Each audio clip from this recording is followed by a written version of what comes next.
Assalamualaikum warahmatullahi wabarakatuh, sahabat Suara Merdeka. Kembali lagi di channel favorit kita di SMN Pantura Podcast bersama saya Nabila Agista. Ya sahabat Suara Merdeka, apa kabar? Semoga kalian dalam keadaan sehat, walafiat, dan bahagia dimanapun kalian berada. Terima kasih sudah menonton episode kali ini. Tapi di episode kali ini kita sudah mendatangkan narasumber, ya, seorang pemuda yang inspiratif ini dilabelkan ya dari masyarakat pemuda inspiratif ini. Seperti apa sih pengalaman atau mungkin ide-ide segar dari beliau ini? Langsung saja, tidak lain dan tidak bukan, ada Mas Muhammad Syaiful Mujab. Selamat datang, Mas. Terima kasih. Assalamualaikum warahmatullahi wabarakatuh. Waalaikumsalam warahmatullahi wabarakatuh. Terima kasih sudah meluangkan waktunya.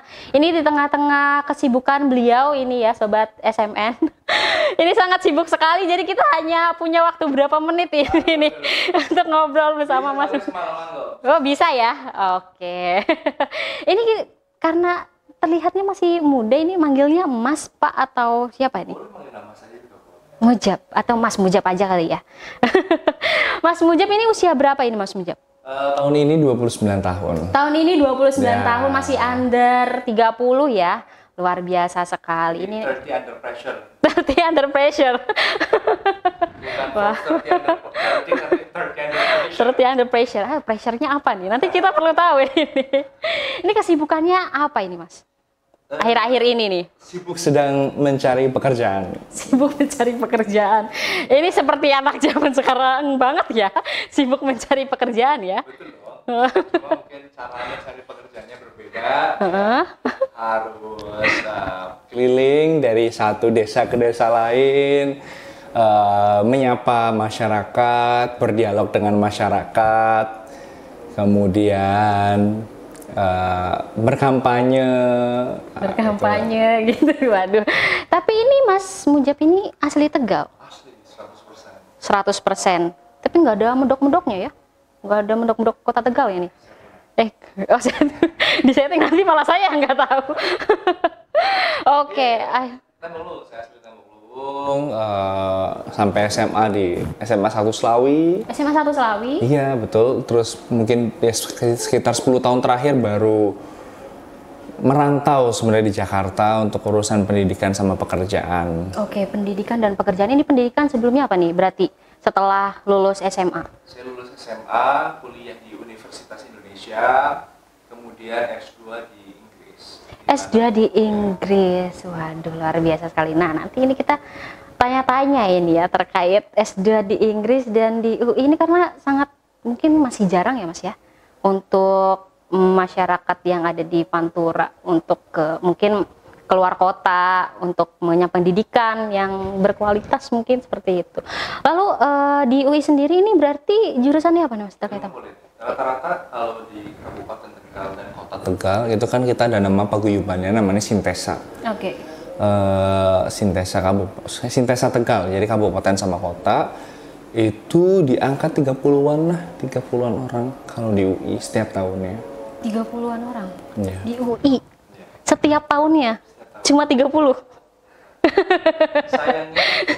Sayangnya begitu ya, berarti ini masih menjadi PR ya untuk kedepannya. Karena anak-anak Tegal itu nggak bisa bersaing ya, tapi atau anak-anak Tegal itu nggak pintar-pintar, cuma memang akses kita terhadap informasi, akses terhadap sumber daya itu sangat relatif terbatas lah dibandingkan teman-teman yang ada di kota besar ya. Kayak misal di UI itu mayoritas mungkin 60% atau bahkan lebih adalah anak Jabodetabek. Masih dominasi ya? Anak Jabodetabek. Ya karena mereka punya berbagai macam informasi dan sumber daya, dan bahkan mereka tuh ada les-lesan yang benar-benar dari pagi sampai malam gitu ya? Ya intensif deh. Jadi sedangkan kita kan ya mungkin ada tempat les, tapi nggak terjangkau lah untuk ekonomi kita di sini. Jadi soal akses. Aksesnya ya emang yang dibutuhkan apa aja sih Mas? Sebenarnya kan currency atau mata uang paling berharga di dunia ini menurut saya adalah informasi. Betul. Selama kita dapat informasi, maka kita akan dapat kesempatan gitu. Sehingga ketika kita bicara soal akses apa yang dibutuhkan oleh anak-anak Tegal sekarang adalah informasi, meskipun semua bisa mengakses informasi lewat sosial media dan lain sebagainya, tetapi bagaimanapun infrastruktur informasi, akses dan lain sebagainya itu jadi hal yang penting juga gitu. Misalnya kita udah dapat akses informasi lewat sosial media tuh, terus kemudian gurunya itu tidak mendukung informasi tersebut, akhirnya kesempatan itu nggak terjadi gitu. Misalnya saya di SMA 1 Slawi dulu, ya, saya ketua OSIS di SMA 1 Slawi. Kemudian pada saat itu ternyata ada namanya Forum OSIS Nasional. Forum OSIS Nasional, oke. Forum OSIS Wisata, sekarang namanya Forum OSIS Nasional. Itu saya dapat informasi dari Facebook. Dari Facebook. Dari Facebook. Selama ini kan kegiatan-kegiatan sekolah itu bergantung pada surat-surat yang masuk lewat dinas gitu kan. Ada lomba ini, kemudian undangan ini dan lain sebagainya, pelatihan dan lain sebagainya. Saya tahu dari Facebook. Kemudian saya apply untuk ikut leadership camp-nya, saya lolos dan saya minta difasilitasi oleh sekolah. Itu kan kemauan saya secara mandiri untuk bisa menggunakan informasi yang saya punya, kemudian saya minta dukungan dari sekolah dan untungnya waktu itu sekolah memberikan dukungan gitu, meskipun nggak seberapa tuh, bahkan ada guru yang akhirnya nyangoni lah ketika saya berangkat ke Jakarta waktu itu, dan dari situ saya akhirnya tahu betul bahwa saya bukan siapa-siapa, karena ketika saya jadi ketua OSIS, apalagi di SMA 1 Slawi kan waktu itu, saya nggak tahu sekarang ya, itu sekolah yang paling unggulan ya di Kabupaten Tegal, jadi ketua OSISnya, kemudian secara akademik saya juga lumayan. Ketika di situ ya saya ngerasa, wah saya paling hebat nih, saya paling keren gitu kan. Begitu saya ketemu sama ketua OSIS se-Indonesia, waktu itu dipilih 100 ketua OSIS terbaik se-Indonesia, gila, semuanya memang Jauhnya seperti apa nih Mas? Perbandingannya seperti apa dia? Misalnya mereka udah baca buku-buku yang keren banget gitu. Kemudian pada saat diskusi bagaimana mereka mengkonstruksi argumen, itu sesuatu yang nggak saya temui ketika di SMA 1 Slawi gitu, atau di Kabupaten Tegal kan. Akhirnya saya setelah itu membuat forum OSIS Kabupaten Tegal. Jadi waktu itu belum ada WhatsApp. Kita untuk informasinya itu SMS dan keliling, jadi motoran itu ke sekolah untuk ketemu sama ketua OSISnya, bilang yuk gawe forum OSIS Kabupaten Tegal supaya bisa silaturahmi gitu. Akhirnya alhamdulillah forum OSISnya berjalan sampai sekarang gitu. Alhamdulillah sampai sekarang ya. Ya, jadi akses informasi itu kan akhirnya mengarahkan kita pada kesempatan yang lebih baik, terus kemudian mengarahkan kita pada hal-hal yang mungkin kita tidak tahu sebelumnya. Termasuk ketika saya pengen masuk UI, itu kalau saya mengadakan informasi yang ada di sekolah atau informasi yang disediakan oleh guru BK, itu pasti nggak akan nyampe saya pada titik ini gitu. Karena saya proaktif gitu. Dari kelas 1 SMA, kelas 10 itu saya sudah iseng-iseng ikut expo kampus untuk cari tahu informasi dan lain sebagainya. Akhirnya dari informasi itu kan saya punya impian loh, pengen masuk UI ini. Akhirnya punya impian pengen masuk. Sebelum kayak dapat informasi yang dari Facebook itu berarti belum ada impian untuk mungkin berkuliah di UI gitu? Belum. Jadi tempat saya leadership camp itu di Universitas Indonesia. Oke. Gitu. Jadi UI melalui lembaga leadership camp-nya membuat forum OSIS Nusantara yang isinya 100 ketua OSIS yang dipilih berdasarkan seleksi, dan dari Kabupaten Tegal sama dari Kota Tegal lah, saya sendiri pada saat itu dikumpulkan di sana. Dan ya ketika kita nyampe di sana, merasakan gedung kuliahnya seperti apa, merasakan udaranya di sana seperti apa, akhirnya kan muncul, wah pengen kayaknya sekolah ini kayak seperti itu kan. Wah pengen di sini nih, pengen banget gitu. Jadi hal-hal itu yang membuat saya pribadi akhirnya punya impian gitu. Bukan sesuatu yang dari kecil saya pengen masuk UI, enggak. Karena ya akses informasi kan terbuka secara perlahan-lahan gitu. Ya betul gitu ya. Berarti memang di awal dari yang forum itu, yang OSIS, lalu ini nih kampus impian aku tuh yang ini nih gitu ya. Jadi jalannya nggak gampang karena ini juga sudah saya sampaikan di depan sekolah saya ya. Ketika saya bilang pengen masuk UI dengan nilai prestasi dan lain sebagainya saya punya, mereka tetap pesimis karena tidak banyak anak SMA 1 Selawi yang bisa masuk UI. Apalagi waktu itu saya pengennya nyebrang jurusan. Saya kan dulu IPA, terus nyebrang ke sosial politik, lintas jurusan gitu. Dibilang udah nggak usah yang make sense aja, yang masuk akal aja, yang masuk akal ya universitas di Semarang lah ya. Di situ. Jadi pada saya ngotot masuk UI itu sangat sedikit guru yang memberikan dukungan gitu. Tapi kan saya udah pengen sesuatu, hajar aja pokoknya ya. Dan resikonya ketika saya nggak lolos lewat jalur yang nilai rapot, ya saya harus bertarung lewat jalur tes kan. Dan waktu mempersiapkan jalur tes itu, yang saya pikirkan adalah kuotanya waktu itu kurang lebih 15. Jadi yang lolos 15 untuk jurusan saya. 15 slot saja. Yang bertarung seluruh Indonesia. Ketika saya tes waktu ada yang lain itu saya ke Jakarta dan saya tahu orang-orang yang mau belajar masuk UI itu dia belajarnya benar-benar dari pagi sampai tengah malam, ada gurunya kan les kan. Iya, betul. Sedangkan saya enggak gitu. Akhirnya ya yang bisa saya tiru adalah dari pagi sampai tengah malamnya kan belajarnya kan. Saya fotokopi, ini copyright kan. Jadi saya fotokopi semua materi dari bimbel A, bimbel B dan lain sebagainya. Soal-soalnya seperti apa sih, belajar dari pagi sampai tengah malam setiap hari itu. Hari Sabtu Minggunya saya tryout sendiri. Jadi tryout saya pribadi itu ngerjain soal dengan waktu yang memang sudah ditentukan tanpa lihat kunci jawaban, baru kita cocokin, dilihat passing grade-nya seperti apa, referensi passing grade, ini belum lolos berarti harus evaluasi lagi dan sebagainya. Berarti ngerjain sendiri, nilai sendiri. Itu 1 bulan. Dan waktu itu yang saya pikirkan adalah mending saya menderita sebulan ini daripada saya menderita setahun gap year. Karena nggak dapat perguruan tinggi. Nggak dapat perguruan tinggi. Berarti nanti kalau misal nggak lolos, nggak akan nyari perguruan mungkin swasta atau yang lain gitu? Nggak mampu, Bos. Nggak mampu ya?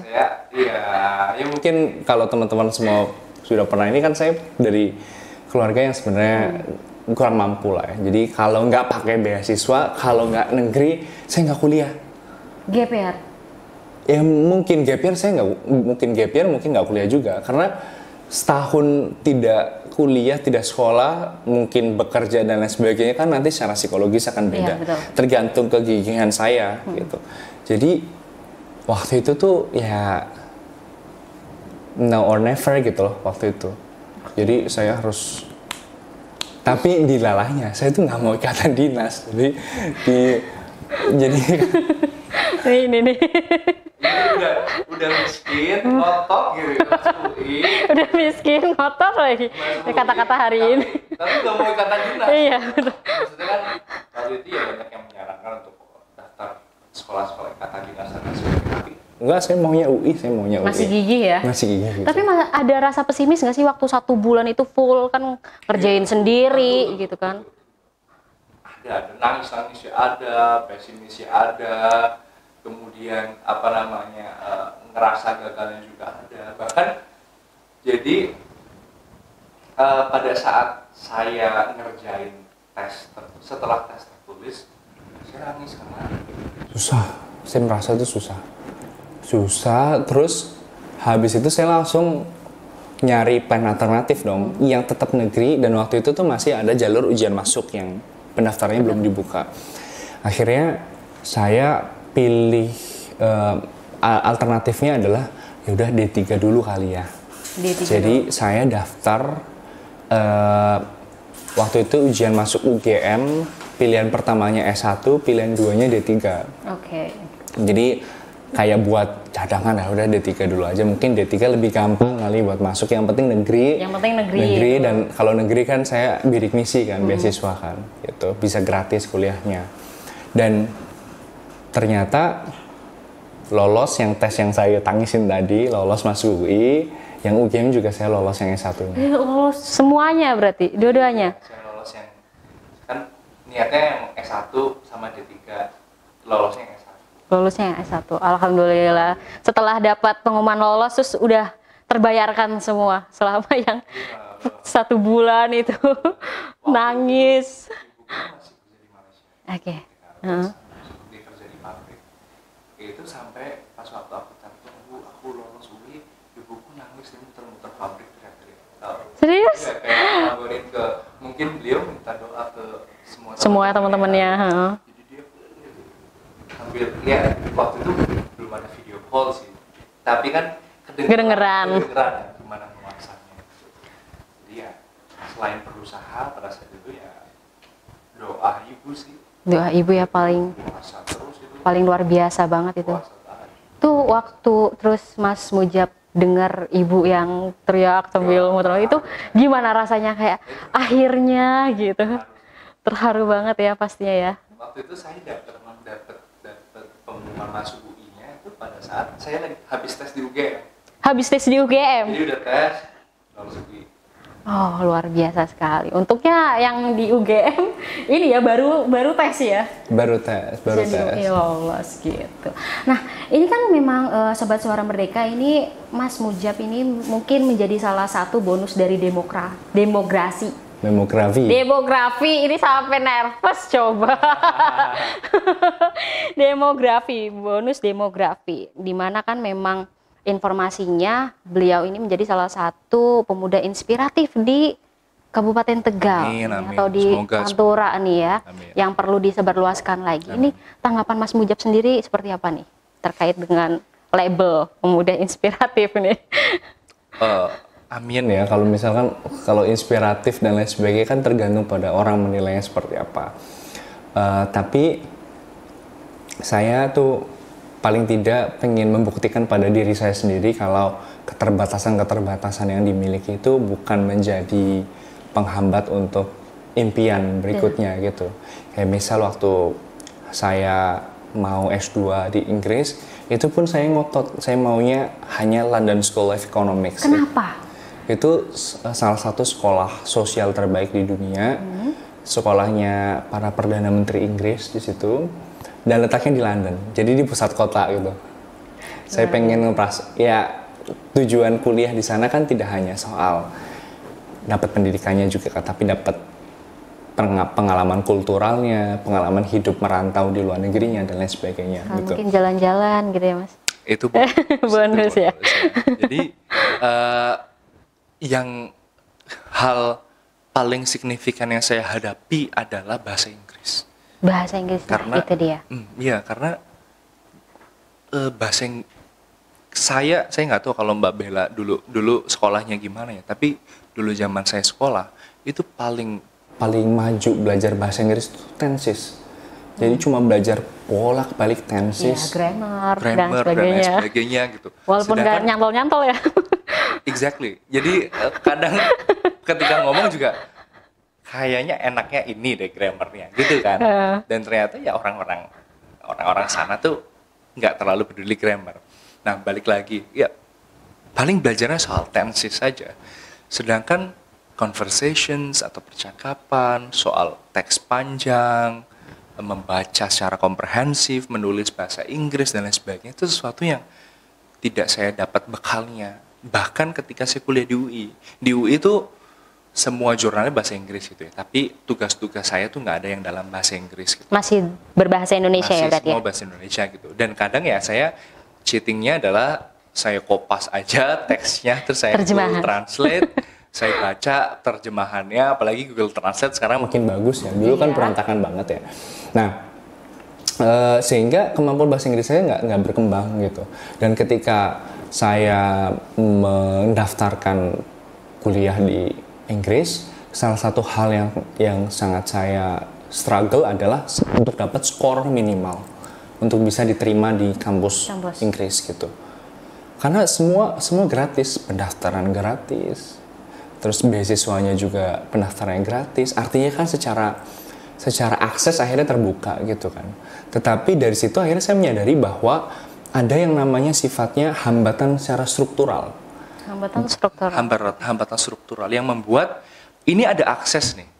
Jadi katakanlah ini ada akuarium. Tapi tidak semua ikan bisa masuk akuarium ini. Karena ada hambatan-hambatan yang membuat tidak semua ikan bisa masuk akuarium ini. Dan bagi saya, sebagai orang yang kecil dan besar di daerah, di Pantura, adalah bahasa Inggris.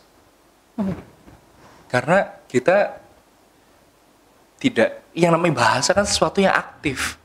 Sedangkan kita belajar bahasa Inggris untuk kerjain soal, bukan untuk digunakan kan.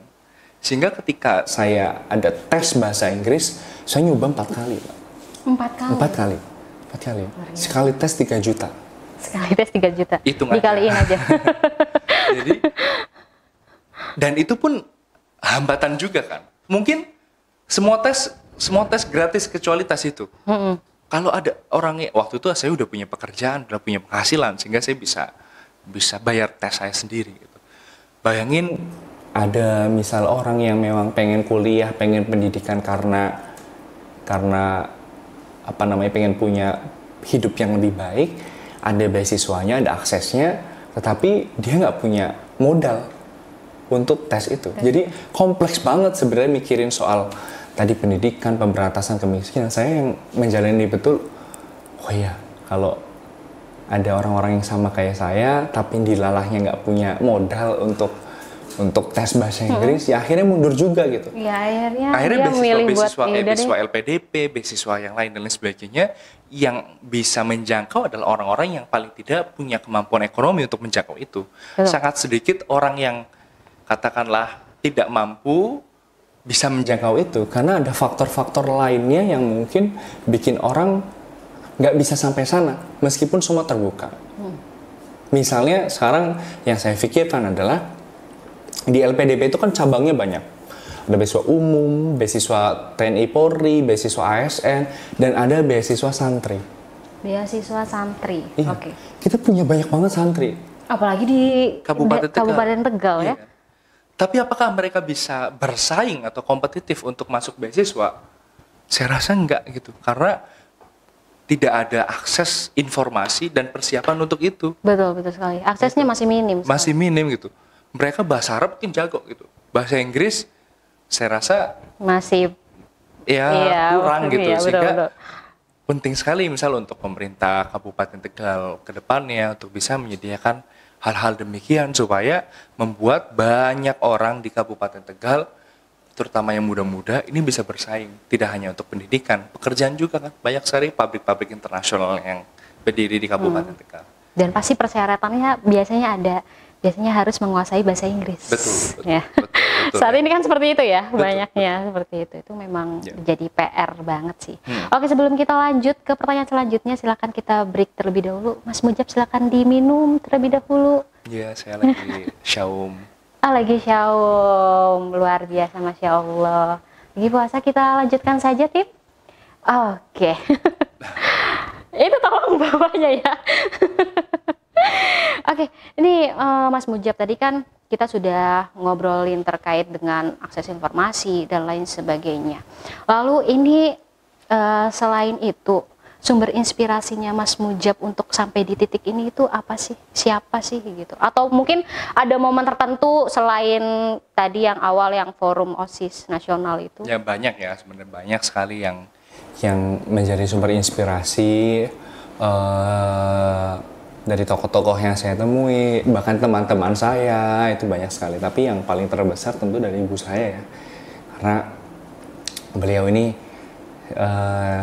single parent ya, membesarkan saya dari saya umur 5 tahun, terus kemudian bekerja juga menjadi ibu yang bekerja, dan dari situ saya lihat perjuangan seorang ibu yang memang benar-benar ingin membuat anaknya bisa bermanfaat gitu.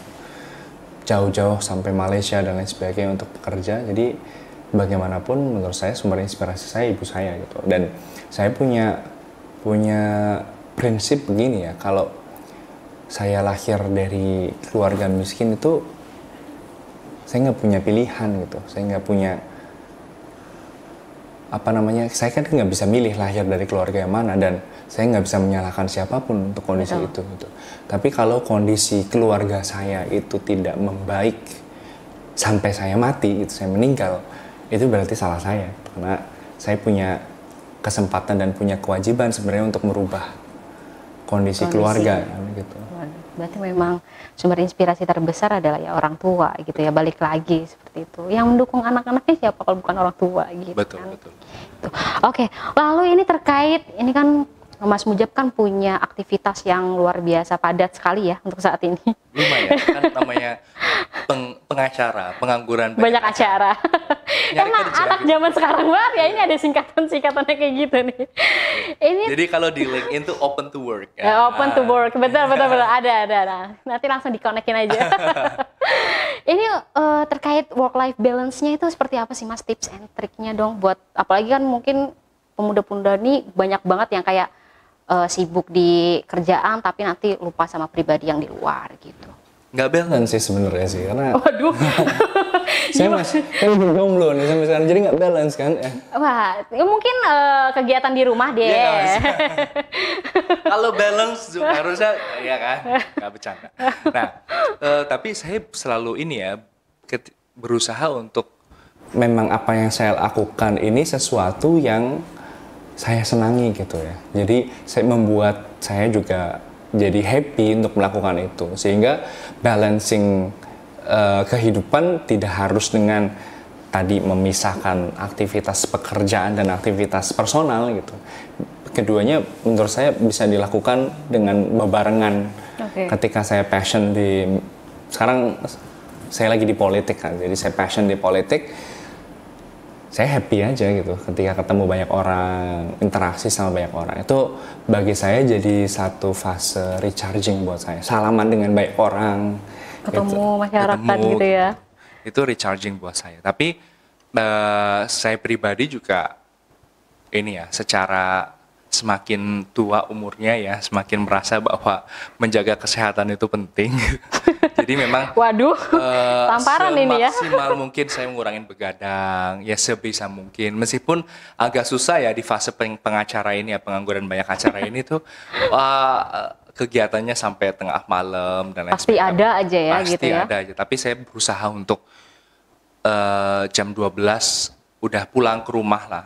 Meskipun nanti tidurnya tetap jam 2 dan lain sebagainya, tapi tidur cukup, olahraga gitu ya. Ini di fase pengacara 3 bulan ini kan saya jadi nggak rutin lari lagi. Sebelumnya saya rutin lari. Tapi kamu rutin jalankan ke masyarakat-masyarakat. Betul gitu. Tapi sebelumnya saya seminggu itu bisa 2 kali saya jogging, lari,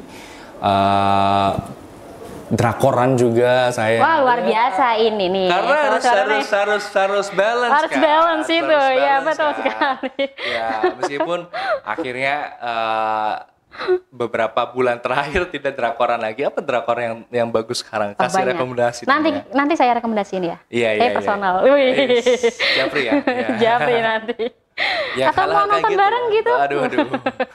Jadi hal-hal kayak gitu yang menurut saya Harus ada sesuatu yang bikin kita waras kan, apapun itu ya, baik olahraga atau tadi drakor. Jadi saya sebisa mungkin menyempatkan waktu lah ya. Gitu ya, biar tidak termasuk ke kriteria pemuda jompo gitu ya. remaja jompo. Remaja jompo gitu kan, sekarang kan kalau misal apa dikit, aduh nih dengkulnya sakit, Yeah. pinggangnya sakit Yeah. gitu. Gitu nih. Nah, tadi ini ada titipan pertanyaan dari tim kita ini. Tadi ada sedikit informasi, saya masih jomblo. Okay. Nah, ini kriteria pasangannya seperti apa ini? Ini mungkin Sobat Suara Merdeka nanti ada yang menonton terus ada ibu-ibu punya anak. Nih Mas Mujab nih gitu nih. Seperti apa nih kalau boleh tahu? Lama banget ini Mikir ya. yang pasti mau diajak berjuang ya, karena saya merasa dan saya juga menginginkan kehidupan saya ke depannya ini akan full of surprise gitu ya, dengan dengan perjuangan-perjuangan melayani masyarakat. Jadi memang ya harus rela kalau misal pasangan ini yang mau mewakafkan pasangannya saya untuk masyarakat. Mewakafkan ya bahasanya. Kayak misal dalam fase pengacara ini kan ya, saya dicubitin, ditarik gitu ya. dipeluk-pelukin ya. Bahkan kemarin kampanye Akbar tuh, kok kampanye Akbar ya, acara ya, sebuah acara. Itu saya dapat 3 ciuman secara terpaksa ya, maksudnya ditarik, cium, tarik. Jadi kan sesuatu yang... Tapi sama ibu-ibu? Ibu-ibu. Aman ya kalau sama ibu-ibu mah ya? Tim gimana tim? Jadi ya harus mau merelakan saya untuk dimiliki bersama gitu dengan masyarakat. Kan mungkin tidak semua perempuan gitu ya maksudnya punya kelogoan untuk itu, terus mau berjuang bareng. Kalau terus kemudian setidaknya punya passion yang sama sih untuk melayani masyarakat. Oke, berarti memang ya sekarang kan memang Mas Mujab kan sudah milik masyarakat juga ya. Tuh, walaupun nganggur ya. Walaupun masih mencari pekerjaan gitu ya tadi katanya. Iya. Lalu ini kan kita balik lagi ke topik utama kita ya. Boleh. Ini kan timnya ya. Iseng ini timnya. Tadi malah ada tambahan tapi kita balik lagi aja. Okay. Ini kan memang Pantura kan masih dalam mungkin bisa dikatakan tingkat pendidikannya masih rendah gitu lah ya. Sepengetahuan Mas Mujab ini terkait mungkin informasi yang ada di masyarakat dan lain sebagainya, ini potensi yang unggul mungkin apa ya Mas? Kan kalau misal pendidikan kan udah memang ya rendah gitu. Potensi lain yang unggul itu apa? Menurut saya SDM-nya punya potensi yang unggul ya, tapi tentu kalau pengelolaan SDM ini nggak bisa kita lihat hasilnya dalam setahun, 2 tahun, sampai 5 tahun, perlu ada investasi jangka panjang. Tadi soal pendidikan kamu bilang lumayan kurang ya di sini, memang kita tuh peringkat rendah lah pokoknya di se-Jawa Tengah secara pendidikan. Se-Jawa Tengah ya. Se-Jawa Tengah. Bersama dengan Brebes juga sih. Jadi Pantura kompak gitu. Pantura kompak. Akhirnya ada yang dikompakkan, tapi kenapa harus yang seperti itu gitu ya? Dan potensi lainnya ekonomi juga secara mungkin secara data ekonominya tumbuh, tapi tingkat penganggurannya masih tinggi dan lain sebagainya. Tapi kita punya potensi yang luar biasa dari sumber daya manusia, sumber daya alam, termasuk pariwisatanya. Kalau bisa dikelola dengan baik ya. Misalnya Gucci ya. Saya sebagai yang cukup lama tinggal di Jakarta itu selalu mempertanyakan pilihan orang Jakarta untuk berwisata ke puncak. Yang rela macet 4 jam untuk ke puncak yang menurut saya lebih bagusan Gucci. Paling tidak kan ada air panasnya, air panas yang terus kalau nggak salah satu-satunya di Indonesia yang punya kandungan mineral yang baik tapi tidak bau gitu kan. Itu kan di Gucci. Dan jaraknya sama 4 jam. Ya kan? Dari Jakarta sampai sini kan 4 jam juga kalau naik tol. Sehingga sebenarnya kita sangat punya banyak potensi untuk bisa menarik uang gitu ya, uang dari luar ke sini ke Kabupaten Tegal yang harapannya putaran uangnya akan besar di Kabupaten Tegal, masyarakatnya bisa lebih sejahtera, bisa semuanya bekerja, semuanya punya taraf hidup yang lebih baik lagi. Gitu. Jadi saya ngelihat semakin saya turun ke masyarakat, menyapa, mengobrol dengan masyarakat, sejujurnya saya semakin pusing. Semakin pusing. Karena ternyata kompleks sekali gitu, kompleks sekali permasalahannya. Tapi di satu sisi saya juga punya harapan yang lebih besar lagi karena dengan berinteraksi dengan masyarakat kan akhirnya menitipkan harapan ini, itu, dan lain sebagainya gitu. Yang membuat saya semakin punya optimisme untuk bisa membangun Kabupaten Tegal ini ke depannya gitu kan.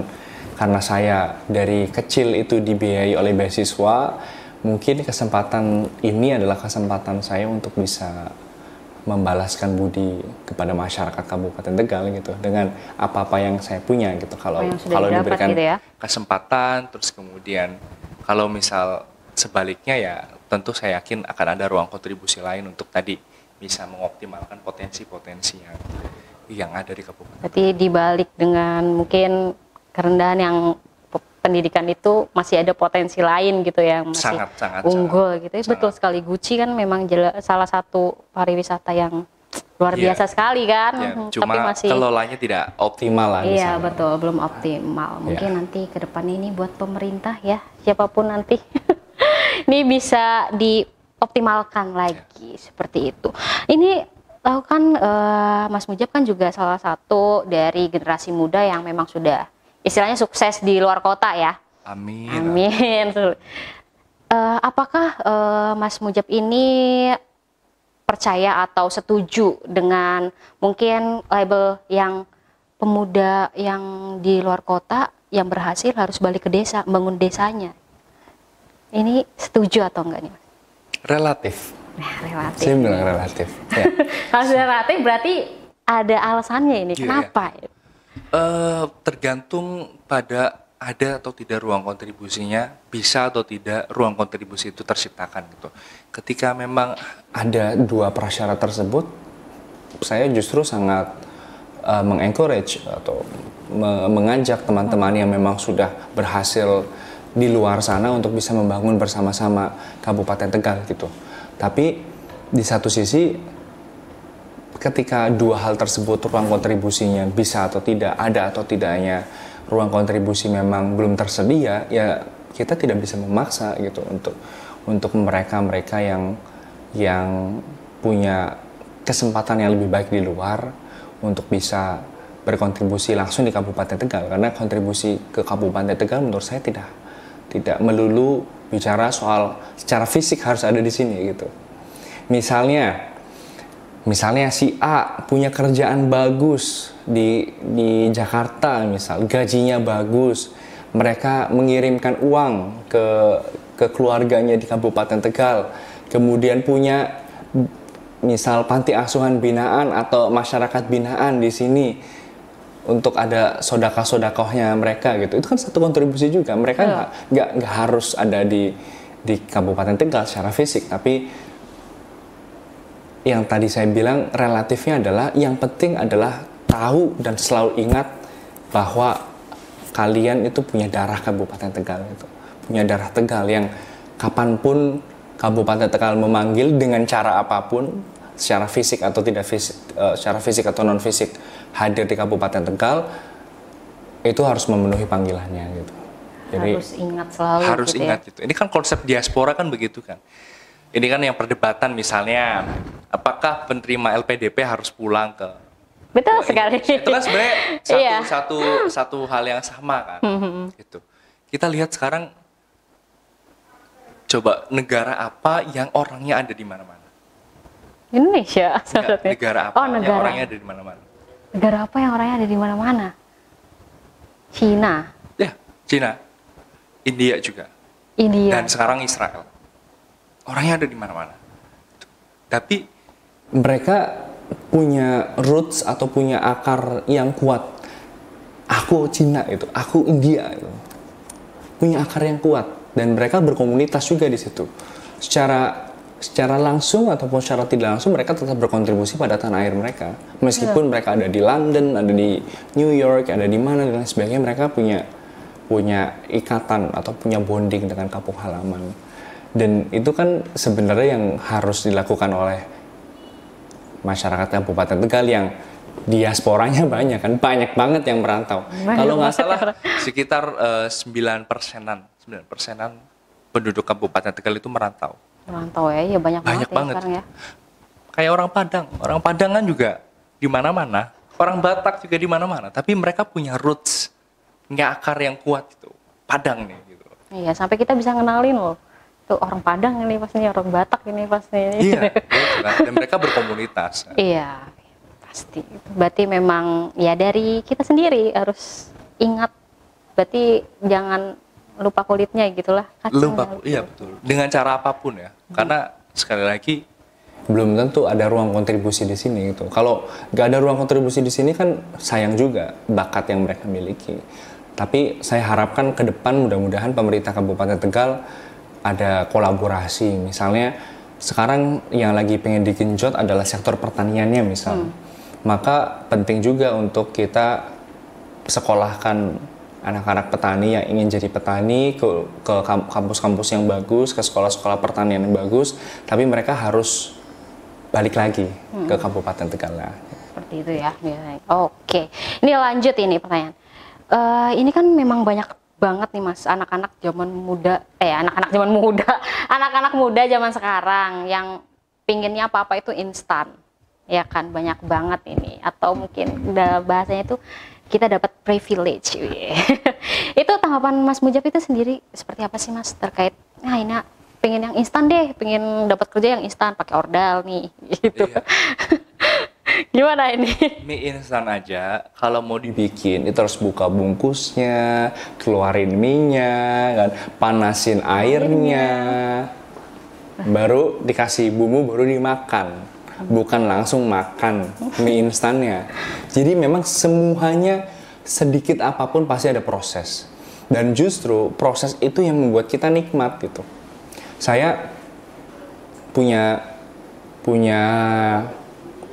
kepercayaan begini, misalnya sekarang lagi proses saya di pilkada gitu ya. Saya berusaha untuk ikhtiar aja sebaik-baiknya. Soal hasilnya terpilih atau tidak kan sudah ada takdirnya. Tapi paling tidak saya harus menggembleng diri saya untuk punya kualitas sebagai kepala daerah. Oke. Itu. Hasilnya seperti apa kan udah ada tertulis di atas sana kan, takdirnya saya seperti apa. Tapi proses itulah yang membuat saya belajar menempa diri, membuka diri gitu ya, membenturkan diri untuk jadi pribadi yang baru lagi gitu. Saya dalam posisi yang mengkosongkan gelas untuk supaya banyak air juga yang masuk, supaya saya jadi pribadi yang jauh lebih kompleks gitu. Sehingga untuk teman-teman semua memang proses itu bukan satu hal yang gampang. Memang harus ada prosesnya gitu ya. Gitu. Harus ada ini ya. Harus ada jatuh bangunnya kayak juga. Emas yang cincin emas yang dipakai aja kan itu kan dari batu yang ditempa, dibakar dan lain sebagainya sampai jadi perhiasan yang bagus. Diamond juga satu hal yang sama, dan dari batu buruk rupa itu diamond kan. Sebelum dibentuk jadi berlian yang bagus seperti itu. Jadi selalu ada proses gitu. Tinggal kita mau atau tidak. Dan seseorang yang lahir dari proses itu akan jauh lebih matang menurut saya. Iya, betul sekali ya. Daripada yang instan gitu biasanya betul. Dan tidak berlangsung lama. Betul. Ya. Dan proses kan satu hal yang kadang mudah, seringkalinya susah gitu. Saya sampai pada titik ini karena proses yang saya mulai mungkin dari saya SMP gitu. Saya menempa diri Dulu jadi ketua OSIS di SMP, SMA ketua OSIS, masuk UI juga organisasi-organisasi sampai akhirnya saya jadi ketua BEM UI. Terus kemudian selanjutnya juga saya aktif di organisasi kemasyarakatan. Jadi ada proses yang akhirnya saya tempuh untuk sampai pada titik ini gitu. Jadi bukan sesuatu yang tiba-tiba muncul ujuk-ujuk gitu ya. Bukan yang ujuk-ujuk ada gitu, ujuk-ujuk seling gitu, enggak. Betul. Tapi harus ada prosesnya gitu. Oke, ini ada lagi nih. Kalau misal ini Mas Mujab bisa menggambarkan masa depan yang memang Mas Mujab impikan gitu untuk pemuda-pemuda di Indonesia, untuk lebih bisa inspiratif lagi, bisa seperti apa sih Mas gambarannya? Ini satu hal yang sangat-sangat ideal, yang mungkin cenderung utopia ya. Artinya sangat sulit tercapai, tapi menurut saya kalau ini tercapai itu bakal mantep banget lah gitu. Saya pengen itu masa depan itu terbuka untuk semua perintis, terlepas dari dia punya privilege atau tidak, terlepas dia anaknya siapa, terlepas dia punya uang atau tidak, kesempatan itu terbuka dan bisa dimanfaatkan gitu. Berarti terlepas dari semuanya ya? Iya, terlepas dari semuanya gitu. Dan saat ini saya sedang berikhtiar membuktikan itu gitu. Saya nyalon kepala daerah, saya bukan anak siapa-siapa, duit juga adanya buat hidup doang gitu, bukan buat kampanye. Ya kan? Ya bicara duit, alhamdulillah ada, tapi ya buat hidup aja gitu, bukan buat kampanye. Terus juga backingan orang besar juga nggak ada gitu. Jadi hal-hal demikian yang sekarang lagi saya coba ikhtiarkan. Mudah-mudahan masyarakat. Amin. Semoga jadi untuk kesempatan buat siapa saja gitu ya, terbuka gitu ya, tanpa memandang privilege dari manapun itu ya. Karena sekarang itu zaman banget privilege. Dan kadang tuh anak muda tuh kayak akhirnya memaklumi dan skeptis terhadap hal itu, kayak oh dia bisa karena dia punya privilege. Iya betul. Akhirnya ada stigma seperti itu. Karena gue nggak punya privilege, iya kan? Iya. Oh dia akhirnya, jadi ini karena anaknya gitu. Betul. Akhirnya bahkan untuk nyoba pun dia nggak mau karena dia udah kecil hati dengan pasti dia lah yang jadi gitu kan. Yang akhirnya membuat dia nggak maju-maju itu. Sedangkan orang yang kita sebut whatsoever dia punya privilege, gimana pun dia tetap akan maju, punya kesempatan, karena meskipun dia punya privilege, dia memanfaatkan kesempatan itu. Sedangkan banyak yang sudah mundur duluan karena dia skeptis dengan istilah privilege itu. Iya betul sekali. Akhirnya mundur gitu ya, nggak jadi gitu. Nah terakhir ini Mas, langkah selanjutnya atau ke depannya Mas Mujab ini mau ngapain sih? Mencari pekerjaan. Ya saya memang mengikhtiarkan diri di politik ya. Jadi bagi saya yang sebelumnya lebih banyak di belakang layar politik dan kebijakan publik, ini adalah fase entry point saya ke politik praktis sejak Agustus 2024 kemarin, sehingga kedepannya saya pengen terus belajar di politik, terutama di konteks politik lokal. Saya pengen terus mengasah kemampuan, kemudian berinteraksi dengan masyarakat, terlepas dari hasilnya nanti seperti apa, tapi ya saya ingin tetap berjuang di politik gitu. Dan saya sekarang tuh saya udah banyak banget dapat DM ya, banyak dapat WA, termasuk surat dari anak kecil. Dari anak kecil yang mereka intinya gini, saya pengen kayak Mas Mujab gitu. Oke. Saya pengen jadi kayak Mas Mujab, saya pengen sekolah yang bagus dan lain sebagainya. Itu sesuatu yang genuine, yang tulus, yang muncul dari seorang anak kecil, pasti menerima apa adanya gitu kan. Dan saya pengen anak kecil itu tumbuh dengan nanti bilang bahwa nggak salah menjadikan saya sebagai inspirasi. Artinya kan saya harus terus memastikan bahwa jalan hidup saya ke depan itu tetap memperjuangkan kebenaran, tetap memperjuangkan hal-hal yang baik, sehingga anak-anak kecil yang memberikan surat ke saya, yang ketika ketemu tuh banyak yang nangis gitu ya,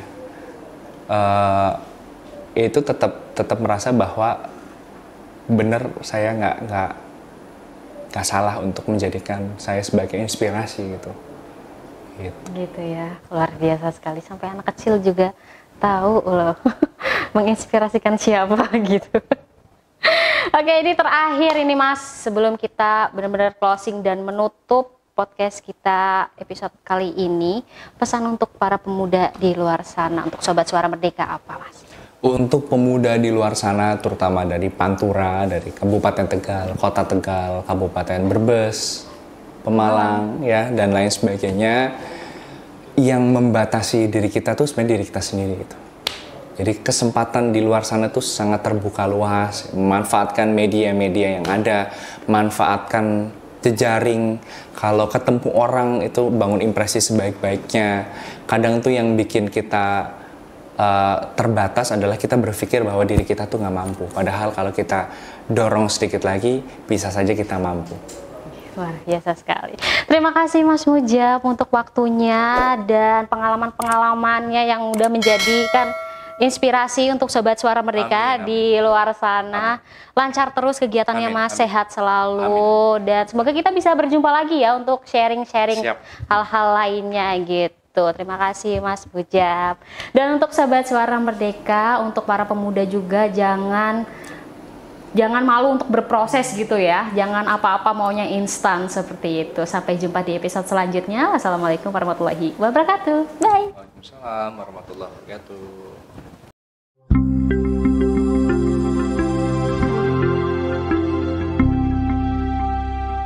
SMN Pantura.